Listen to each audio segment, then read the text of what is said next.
So guys, on Thursday morning around 7:30 a.m., a taxi carrying 18 people slammed head-on into a truck on the R102 near Lotus Park in Isipingo. Hey everyone, this is your quick update on the biggest headlines in Mzansi. Here's what we need to know so far. On Thursday morning around 7:30 a.m., a taxi carrying 18 people slammed head-on into a truck on the R102 near Lotus Park in Isipingo.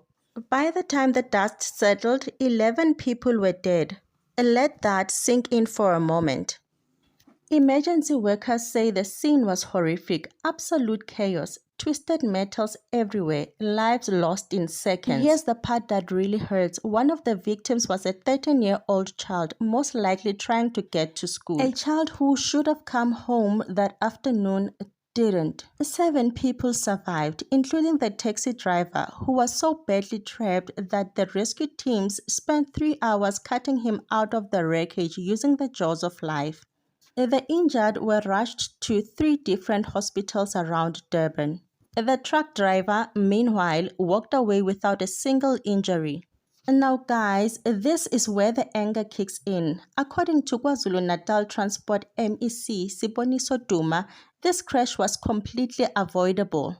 We were told the driver of the truck just swerved.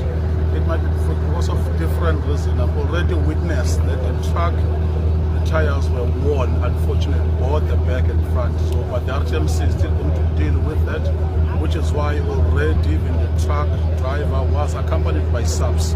I'm sure the owner as well, it must be the same, because it will be painful that we go towards those who are just victims without going further on the owners, because they make a lot of money.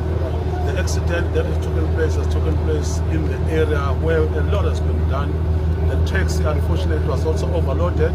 Instead of 15 passengers, they had 17 or 18, which is something that is not as well warranted. The team have already spoken to them. It's so unfortunate at this point in time, because we're also looking for the PRTP of both drivers. And it's something that we must be stricter when it comes to those things. The number that we are currently dealing with is 11 that has been satisfied. There is a hyper that has been done by ALS safely.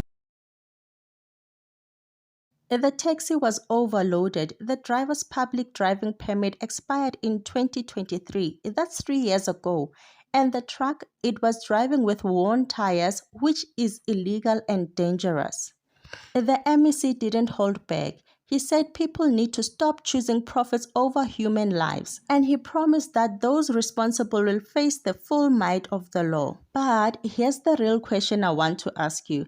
How many times have we heard this same story? Because just last week, 14 school children died in Vanderbijl Park, Gauteng, in another taxi and truck collision.